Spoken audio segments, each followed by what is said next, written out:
Hi, we're Auction Conservation, and this is the Shoot Room Sessions.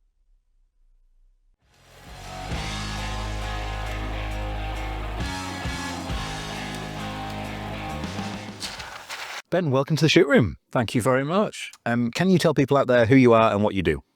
I am Ben Sharples. I am a partner in the agriculture team at Michelmores solicitors, but I also head up the natural capital team there. So yeah, lawyer by trade. Perfect. Take us back, Ben. Give us the career contents page. So you kindly passed me a copy of your new book, which we'll come on to. But if your life story was a book and you reached up on the shelf, pulled it down, what is that contents page that takes you from childhood to being here today? It's a good question. Born in Cornwall. Very proud of that. Moved from there when I was just a couple of years old. My father was a teacher originally, but then changed career completely. That runs in the family. And he went off to train to be a doctor. So we then moved around the country, ended up back in Devon. What was his catalyst for career change? Well, I think he'd sort of been perhaps pushed a bit down the teaching route and realised that it's just not what he wanted to do. And so, a bit like myself, changed careers at a later date. But yeah, so then university, went up to Newcastle, did a degree in agriculture. Because I loved farming and the countryside, and yeah, thought that was what I wanted to do, and enjoyed the degree and loved, the practical side of it. But from a very early stage was thinking about the legal side of things.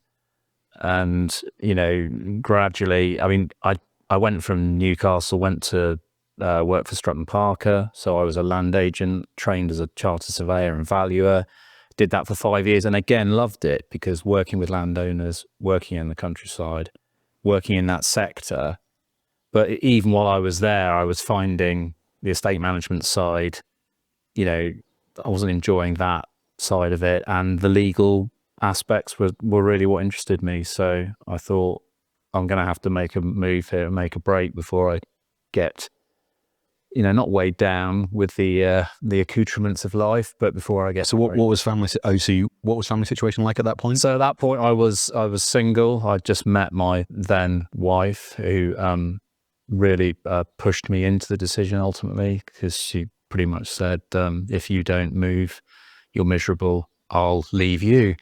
So that was a good catalyst for change. Gentle nudge. A gentle nudge. Yes, she's good at those. But yeah, so that was it. I finished work on the Friday in Chester for Struts, and I started at Christleton Law College on the Monday, and off we went. And luckily, I was very fortunate. I got a training contract with Burgess Salmon within 3 or 4 weeks of starting. So that sort of vindicated the decision a little bit. You say, look, what would their answer have been as to why you got one? I think it's certainly not academic prowess, because I wouldn't have made the tradesman's entrance on my academic qualifications, which are absolutely dire.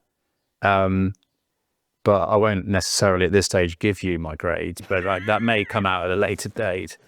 Mine are terrible too. Well, I really would be interested to see if they're as bad as now. I look at the CVs of the applicants for training contracts, and I'm not in the same, not in the same county. But I think the reason they gave me a training contract was my background as a surveyor. I knew the profession, I knew I had great contacts, and I think I was pretty motivated. I remember actually being asked by the interview panel, you've changed career once, how do we know you're not going to do it again? I said, look, I've given up a perfectly good career to sit in front of you guys to ask for a training contract. I think that's... I don't think that question would get asked now, I think if people, so we talked before we started recording about the amount of people who are changing career to move towards the environment sector. I don't think it had occurred to me to ask someone who said, I did X, I really want to get involved in this space. Because I just think of course, you want to do something that's purposeful and driven and aligned with them. I think people making a step towards a passion and something that's dear to them is just more readily done and accepted now. I think it is. And I do remember the member of the panel who asked the question was turned on by the other panel members and sort of say, look, that's not fair. Don't give him a hard time. And, you know, I think you've had your question answered there, haven't you, sort of thing. And we moved on. But I mean, in a way, it was a fair question. And, but yeah, and then I had 10 years there, and that was great training, great grounding, worked with some brilliant lawyers, and was really lucky. And what was your focused area during that time? That was pure agricultural litigation, so disputes in the agricultural sector, which I've done ever since and continue to do today alongside the... So when you think about agricultural, the most unusual, the craziest disputes out there, which are the ones that immediately come to mind? well, I think it's fair to say that there's something about land that is very emotive. And if you then layer on family businesses, generations of farming families, the normal interfamily disputes that you can have and we all potentially have, it creates some extraordinary disputes. And I mean, I've been doing this for 25 years now, and you just, nothing would surprise you anymore. I mean, I think I've seen it all really. But you know, my colleagues have had the same experiences, and my you know, former colleagues at Burgess Salmon and other firms will be able to sympathise with it, because there is something about it that really makes people dig in. And yeah, if I had to put you back in the maddest one, which is the one that jumps to mind that you're like? The maddest one would probably be, they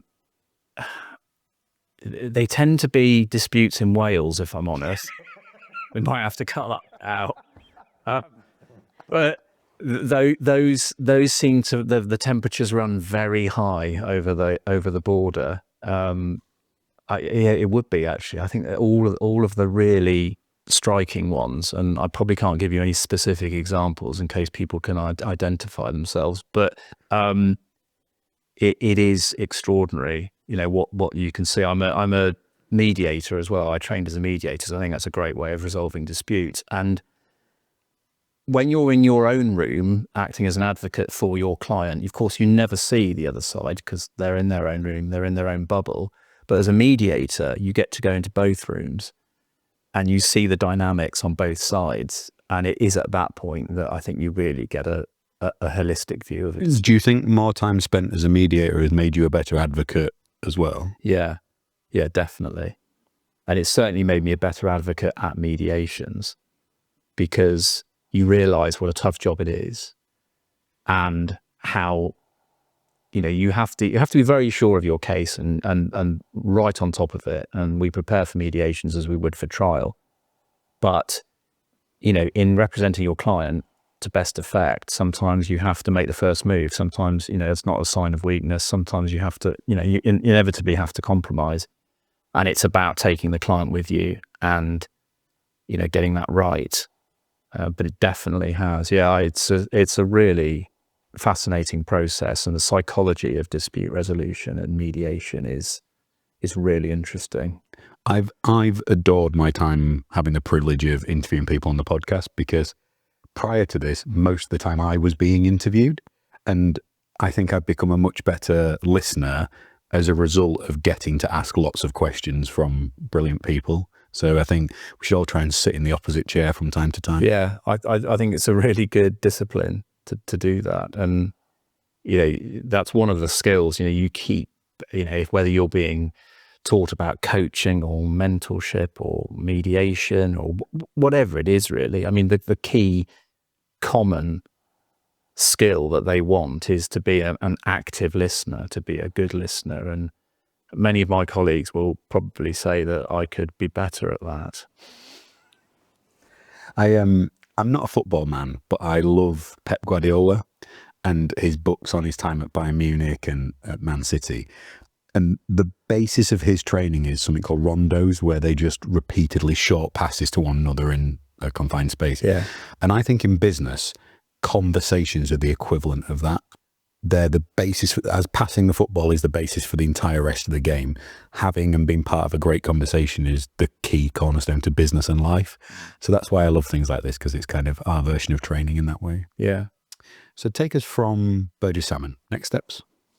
Yeah. So left Burgess Salmon and went to Wilson Solicitors, which was a short-lived sojourn and a fairly catastrophically unsuccessful one, if I'm being absolutely candid. Yeah, that was a move which didn't work.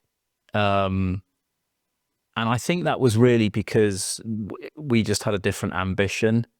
There's some really, really great people there, and I'm still in contact with, I've got guys who work there, mates, and it just was one of those things that didn't work.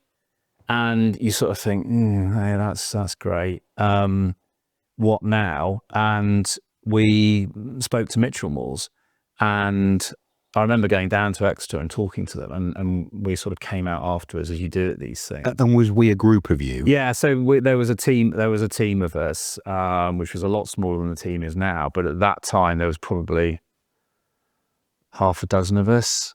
But I mean now, so we've got 25 in the disputes team, and I'm sort of probably got a team of about 12 doing natural capital. So it's grown, significantly. But I remember coming out, and we went to a pub nearby, and I said, I want to speak first, which isn't unusual. But I made a point of saying, look, I just want to say what I've got to say, because I'm worried that I'm going to be, perhaps influenced by what the rest of you think. And I thought, Did you believe that? Did I believe that you'd be influenced by what they said, or did you just want to talk further? Well, possibly, yeah. You might have hit the nail on the head. But I think I did genuinely feel that I wanted to have a clear, sort of, uninfluenced statement about what I thought, and I just wanted to communicate that I thought they were a really good group of people, and they clearly had the same ambition that we did for growing an office in Bristol and growing that area of work. Which has proved to have been right, because the Bristol office has trebled in size or whatever it is. I mean, there's 70, 80 people there now. Do you think you'd have been as ready to make the move if it had have been straight from Burgess Salmon to Michelmores? Or do you think that interim step was a necessary one on the journey? Well, I think what it has made me realise is that actually leaving firms is not a massive deal. I mean, I don't want to sort of play that down, in the sense that, Burgess Salmon was a great firm to work for, and I had a fantastic 10 years there, but it was time to move on in terms of the sort of the direction, of the work that we were doing and mainly doing, and how we saw the sort of the firm's strategy as compared to the team's one. And I think, that interim step made me realize that, well, okay, things can go wrong and they're out of your control, but you've just got to then get on with it, knuckle down and start again, and look where we are now. I think there's some awesome learning in that. So no one wants to be the last person to leave a party. So get everything you can out of an experience, and then don't overstay your welcome. Yeah. I always think, when I was finishing my PhD, I was so sick of academia. I was so desperate. Like, I wanted to be out of there 6 months before I was. I stayed 6 months too long at the Environment Agency. They'd say the same, maybe a bit longer. But I think but at the time I didn't have the bravery or the breadth of knowledge and understanding to be able to take that step. Yeah. I was really fortunate that the company I worked with, Sanctus, who are an amazing engineering firm, after the EA taught me all the things about the commercial world that I didn't know from being in the public sector. So I think now that circuitous multiple company role is almost assumed for people, because you can learn so much from different cultures and different people. As much as I love, we're 3 years in now, and I want people to stay as long as possible, but I want people to experience different things too. Yeah, and I think that's right. It is much more normal now, and the churn rate of young lawyers, I mean, particularly at the moment, is pretty high. But if you find somewhere that works, then. And it only has to work for us, but it doesn't have to work forever. A specific time period. Well, and you've got distinct phases of your career, haven't you? And you make the best of it. Like my last team I managed in the public sector was in the hundreds of people. I don't want to do that again. My leadership style works better when I can work with a relatively small team that we can have great relationships with, work regularly with everyone in the team. I don't want to manage hundreds of people again. No. It's a very different type of leadership position. You can't have a meaningful relationship with many people. You can't help their development and steer their career. Whereas here, I love doing that part of it. Yeah, and I think that's what I've enjoyed about doing the natural capital work, is working with different parts of the firm and different colleagues. And it's, we've got you have a team drawn from the whole breadth of the firm. And it's fascinating to see, frankly, what it is that they do, because you get so sort of channeled into your own silo, into your own speciality. And, agricultural litigation, as niches go, is a pretty tight one. And you become very focused on that. So it's been very good to lift the head up and have a bit more of a look. So take us to the time if you can remember, the first time you heard the phrase natural capital, and draw it from there to what it looks like today for you. Yeah, that's a very good question, and one I've asked myself. We've always had a focus on sustainable agriculture, regenerative. I still can't say that word. Regenerative farming, which is unfortunate given what I do. But we'd always had a focus on that, and a colleague of mine, partner Rachel O'Connor, who's brilliant, and it's been a passion of hers. And we were looking originally more at the regen farming, the insect protein, that sort of ag tech side.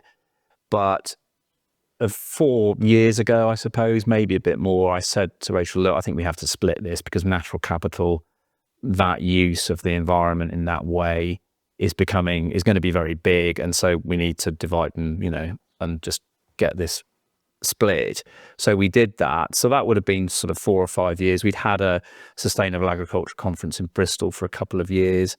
So I think we've been into it for a while. I think where it really kicked off was probably just before and during lockdown.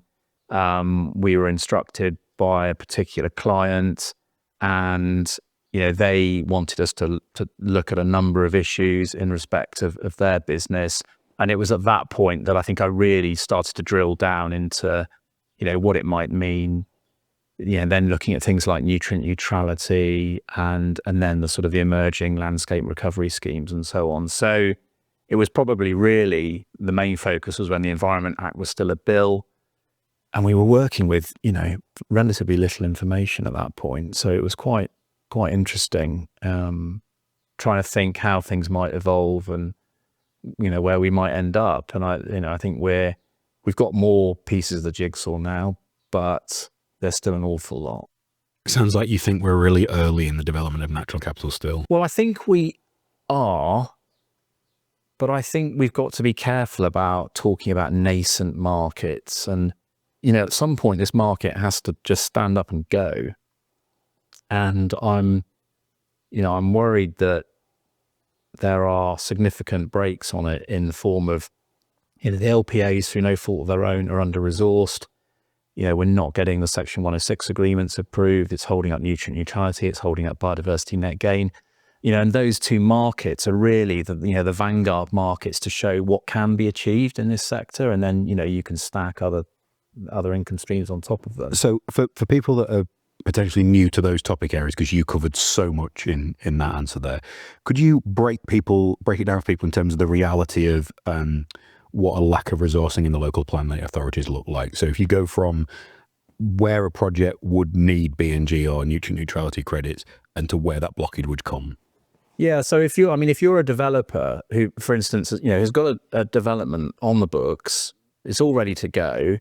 They are applying for planning permission, but they've been told that, the development needs to be nutrient neutral because they're in a catchment area of a special protected area, a waterway, which is in a poor condition because of phosphate and nitrate pollution.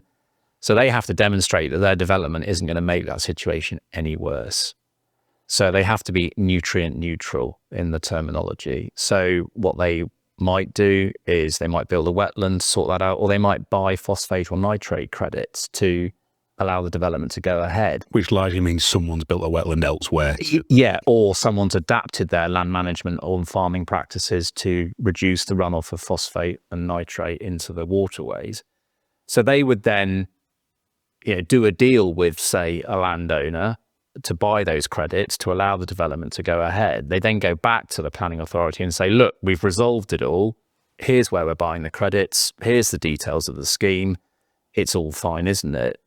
At that point, the planning authority would say, well, yeah, okay, that all looks great in theory. Can we see the documents that underpin all this? Because they have to be sure that this is going to be guaranteed for the next 100 years, the lifetime of the development. Otherwise, it's all a waste of time. At that point, they'll want to see the Section 106 agreement, which underpins and underwrites these credits. And that's the point at which the blockage hits, because, they've got a host of other things to do. They're running the planning system, etc. They haven't been given the resources that they need. So that's where we're seeing it. It's getting the 106s approved. In some very small local authorities, we've seen it where there aren't any planning officers, where there literally aren't. Oh, we're recruiting. You have years of backlog in these things being looked at. Yeah. Which is incredibly challenging, because the one thing none of us have is time. Well, that's the problem. But I think the double whammy here is that everyone's looking at these markets. And, we've heard that Labour are looking at nutrient neutrality because they're worried about houses not being built. But actually, the reality is it's not the nutrient neutrality that's holding up the housing. It's the fact that the 106s aren't getting approved. And we don't want that to be the same with biodiversity net gain. And, I think that, I know Labour have announced 300 new planning officers, I think, and they're looking at, in the King's speech, at ways of freeing up the system, and they're talking about nutrient neutrality. But there's a danger that the concept, the market, will be attacked because of problems that are actually, inherent in the system itself. And I think it would be a shame if that private market, which is the most efficient type of market, was removed, because if it works well, it's a good tool to allow development to go ahead. It's a really interesting perspective. Even the phrase nascent, it's injecting other reasons for people to cast doubt upon a market. So I think you're right. Like, languages are so important in these things. I don't talk about sustainable agriculture anymore, or sustainability in general, because I kind of think we had the chance at sustainability in the 80s and we blew straight past that. So we need to move to that regenerative, I know you can't say it, but it's fine, regenerative approach now to do stuff with it, because nothing else is going to make the dent that we need. It's such a shame. Do you think we've lost nutrient neutrality as a mechanism in the market? Do you think that ship's going to sail on us? I hope not. I mean, it's been a political football for a long time, and it came blamed for everything, as you'd say. Yeah, and it came close with the Levelling Up bill amendments. But ironically, Labour opposed the Tories on that. So for them now to take a wrecking ball to it would look, pretty hypocritical, I think. But I don't know what they've got in mind. I mean, they say they're not going to weaken environmental protection, so I don't quite know what they're thinking. But I think it would be a shame to lose, another tool to help free up the development. Yeah, I think even if we do lose it, it will come back in another guise in 2 or 3 years, but we'll have lost so much time and opportunity. And that's the worry, is that a lot of people have invested a lot of time and money in setting these schemes up. Well, we saw it when B&G got paused by the government for that sort of 3-month period at the start of the year. The developers were like, we don't want to pause this. Please just let us get on with it with some clarity. Don't delay it. Put something in place with some actual guidance about what you want us to achieve. Yeah. Yeah, but there's a thing I saw in my feed this morning. Someone's done a Freedom of Information Act across all the LPAs, asking how many of them have got BNG schemes, on their books at the moment.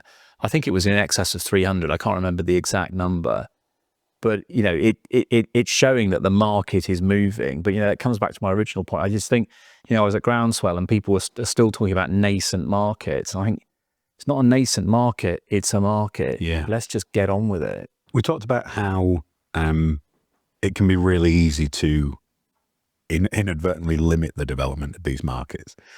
What can we do to help them? And what can we do to make people more comfortable, make investors ready to step forward and really be a part of environmental recovery and restoration? I firstly sort the tax out.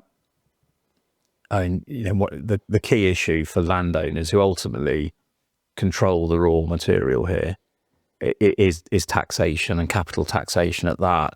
And, I think, the government were incredibly slow in sorting out a consultation on tax, giving a response to the questions, which they then did and said what everyone thought they should say, which is, well, okay, if you've got putting land into these schemes, whether it's landscape recovery, biodiversity, net gain, nutrient neutrality, then you're going to get agricultural property release. So it will be treated as if you're farming it broadly. Great.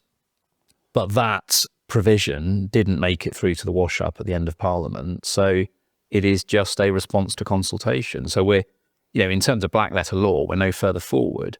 Now, I think it would be very odd if that wasn't, brought about, but that's just another example of things not moving quickly enough. And I think, what the government could do is put sufficient resource into these schemes so that the planning officers and all the rest of it, so that we can actually see proof of concept on the ground, and people can see the markets working, because that's what investors want to see. They want to see that it's happened and that there is a return and that it works.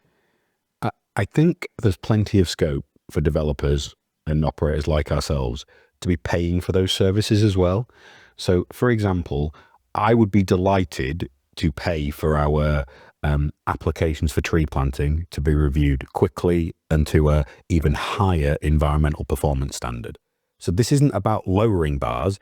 Raise them as you wish, set standards that we're all comfortable and happy with, but let us pay to have them assessed to that level quickly, not just fall into a black hole of we'll get to it when we're ready, because that's where the real expense lies. Everything else you have to delay and push back and miss a planting season. And as we've seen with inflation over the past few years, if you miss a planting season, your project can go up 30% in cost from one to the next year. So that's what I'd really like to see, more of a commercial edge on it. The government shouldn't necessarily be funding these. They should just put the ability in place for us all to be funding it from a commercial lens. Well, yeah, and a great example of that is, if you look at landscape recovery, there are 40 odd pilots going through the system at the moment. Some of them are in implementation phase, some of them are in development phase, but they've all got one thing in common. They're all trying to work out how to structure a fairly complex arrangement involving a number of landowners and numerous occupiers of land, whether they're commoners, tenants, whoever it might be. And so that involves legal advice. It involves understanding the vehicles you need to form and what you need to do to make these schemes work and deliver. And yet all of these schemes are going out individually and contacting law firms to ask essentially the same question. So wouldn't it have made more sense for the government to say, here's a pot of money, put it out to tender, a firm could give advice on how to do this, and then they could roll that out to all of the schemes? That would be much better use of taxpayers' money. Now, I'm talking against myself there, because obviously law firms are being asked to advise individual schemes, and that's great work and we enjoy doing it. But it's an example of just not having top-down thinking when it would really pay.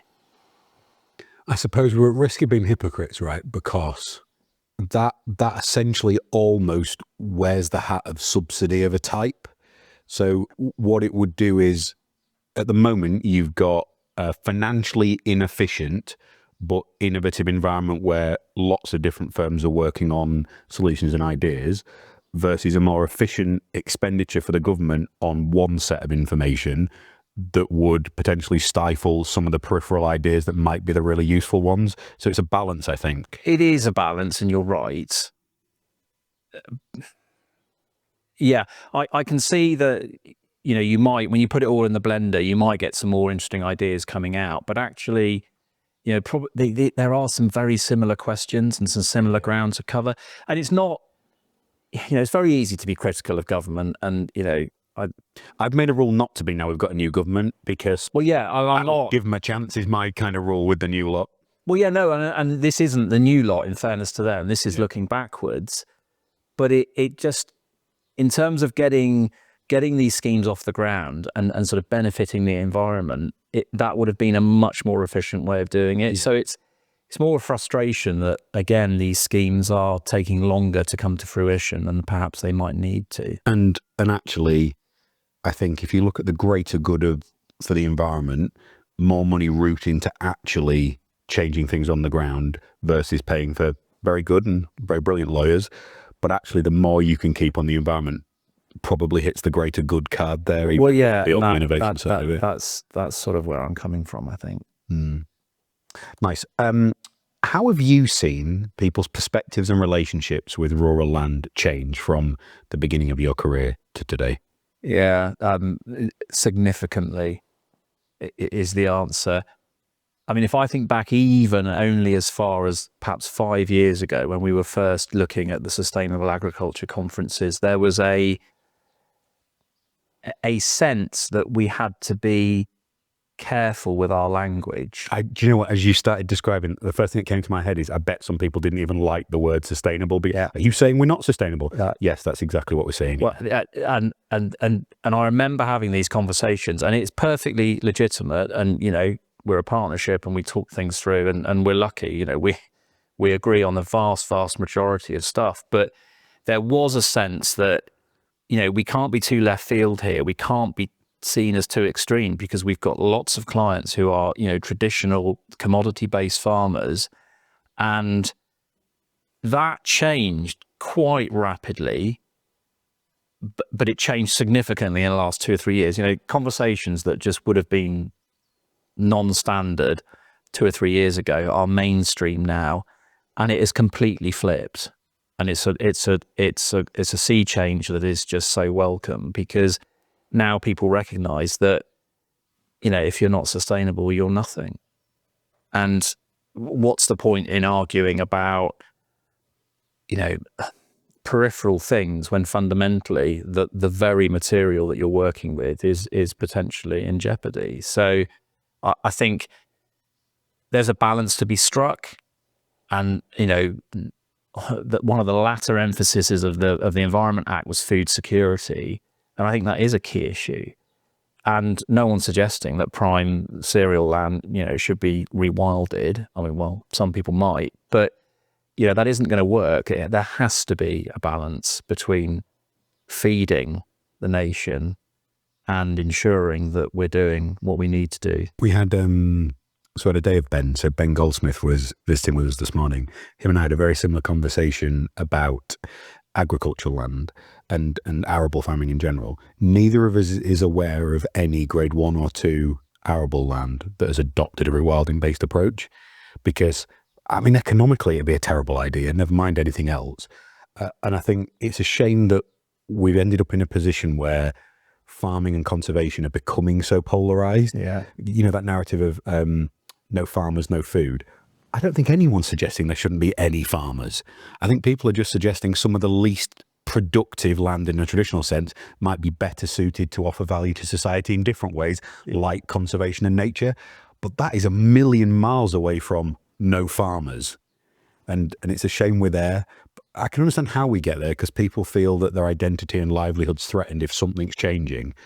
But I still think it's a heck of a leap. Well, it is, and it would be such a retrograde step, as you say, because the people who are best equipped to manage this stuff are the farmers who've been managing it for years.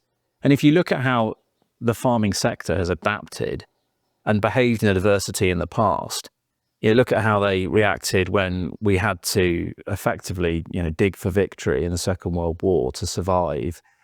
And just grow more food. And, and there are critics of Dig for Victory and how bureaucratic it was and all the rest of it. But the reality is that a sector mobilized itself to solve a huge existential problem. And that is exactly what we've got now.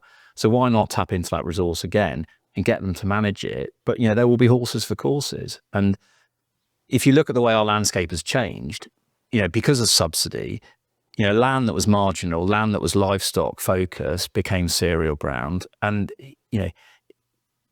a similar shift can occur now with the best land being used for the right purposes and for marginal land, as you say, to be used for others. The interesting, I don't know whether it was a design or just a consequence of subsidy. It essentially took performance out of the equation. So I've often thought in any other business, the best people perform great are usually rewarded better than those that don't. The worst performers move on to different places or different industries. That's almost not an acceptable perspective in an agricultural world. I remember being at a conference early on with George Eustace when he was talking about public money for public good and changing in subsidy. And this farmer stood up and went, all the farmers around me are terrible, blah, blah, blah. I'm doing the right thing for nature. We need to be funding this. Someone else said, yeah, totally agree. And the guy who had first pitched it spun around and went, well, but we can't cut the subsidy to those who are doing badly because they'll go out of business. And he went, well, shouldn't they? No, that's an outrageous concept. So the first one that spoke wanted one end of the equation. Absolutely, we should reward the higher performing farmers more. But no, there can't be any penalties for not performance or anything. It was just unfathomable that it was touchable as an industry.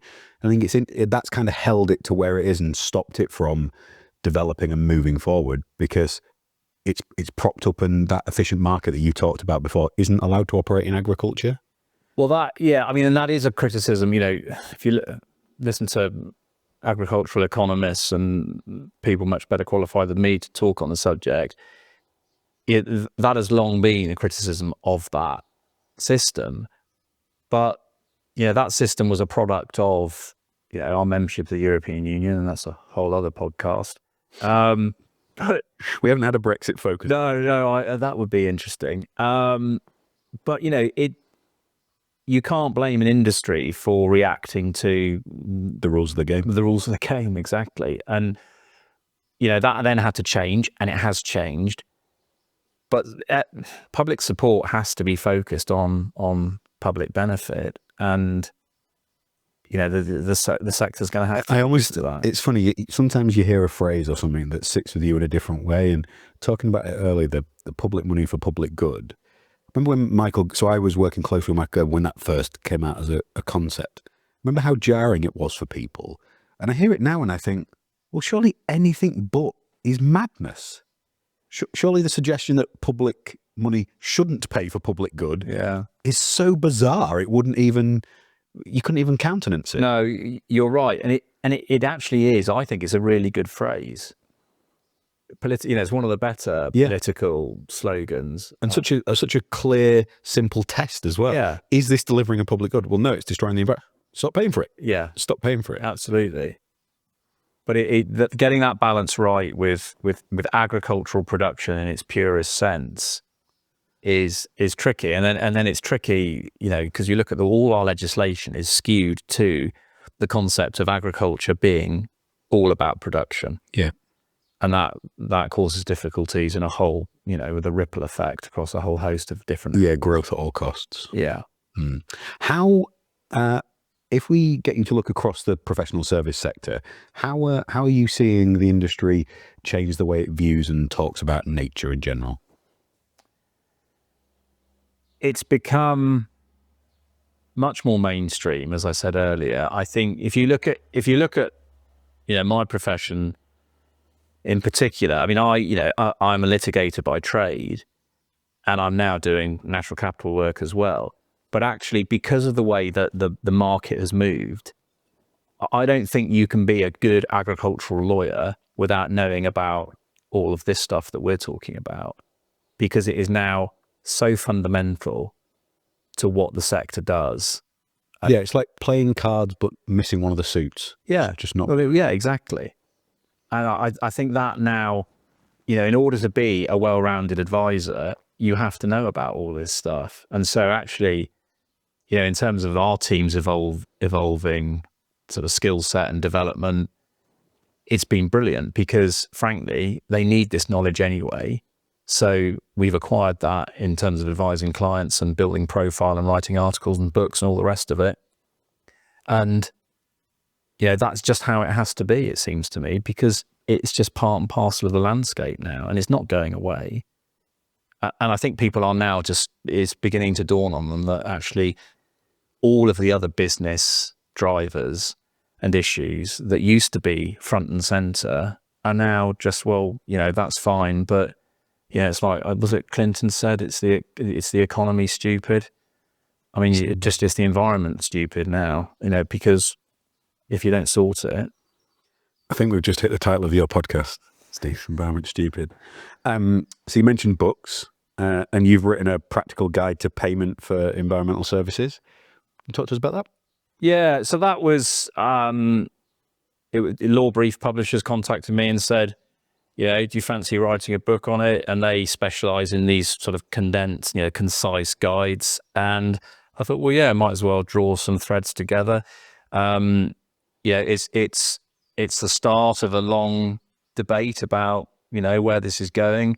Certainly not the last word on any aspect of it, but I've done my best to write, what I've experienced in the last couple of years, focusing on sort of the landscape where we are now, which you've touched on, and then looking at biodiversity net gain, as a focus, nutrient neutrality, but also looking at sort of the agricultural markets, the corporate markets, because I think the corporate ESG market is the untapped market with the most potential. As we were discussing earlier, the biodiversity net gain, nutrient neutrality, those are vanguard markets to show what credit-based payments for environmental services can do, and that's great. But the scope to which corporate companies can invest in doing good, and private money, funds and investment funds, environmental bonds and all the rest of it can channel investment in, is, the sky's the limit, isn't it? Because of the problems that we face. So I think that market is going to just continue to grow and evolve. So stepping to a time machine for us, when are you and I sat talking about how corporate deals for nature credits and environmental restoration are just mainstream?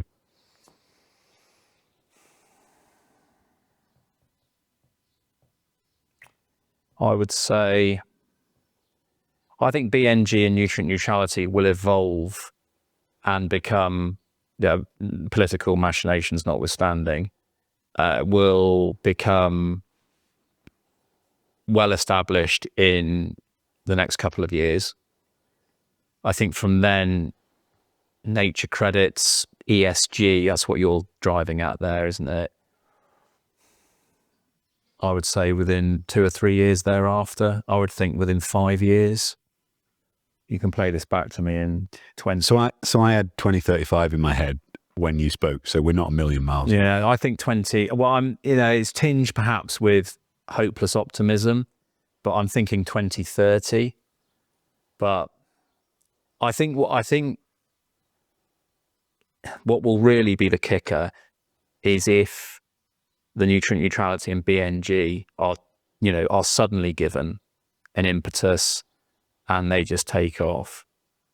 I'm not worried about BNG. I think that's statutory. That's underwritten. I don't think Labour can, with any justification, tamper with that. It's the nutrient neutrality. Turning that off leaves such a gap to try and hit anything environmental. They would have to write a check of their own that would just be impossible. I just don't see why you would take away a system that can essentially solve it at a micro level and replace it with an enormous millstone at a macro level. Yeah, agreed. Completely agreed. You mentioned BNG there. So hopes and fears for the future on that? Hope that it will really deliver, that you will see really good, large-scale, dedicated off-site schemes that deliver economies of scale, both economically and environmentally. Bigger, better connected, better. Yeah, strategically. I hope that the local nature recovery scheme, there will be a really good strategic picture drawn up, and then that will feed into it. That's not to say that developers can't do brilliant on-site solutions and make lovely places to live and really, achieve some great things. But I think delivering on-site is fraught with difficulty, both from a practical delivery level and an economic one in terms of the opportunity cost of not building houses, but also then, how do you manage it? Developers don't want to be forming management companies and managing BNG sites for 30 years. They want to be moving on to the next site and doing what they do best. Yep. And I think, so the reciprocal fear is that, we might see a piecemeal on-site approach, which just doesn't deliver what it needs to deliver. But I think the house builders, I think they recognise that developments will be linked to specific areas, and if they don't get it right, it will, reputationally, it won't be great for them. So, I hope it becomes a real lever that achieves real, upturn in biodiversity, and isn't done in a poor way. But I have to say, all of the organizations that I've encountered, all the clients that I've, they're all approaching it in the right way. They want to do a good job, and it's a point of differentiation for people now to do it the best and to do it well, and it's too big a risk to carry not to. Yeah, I think that's right.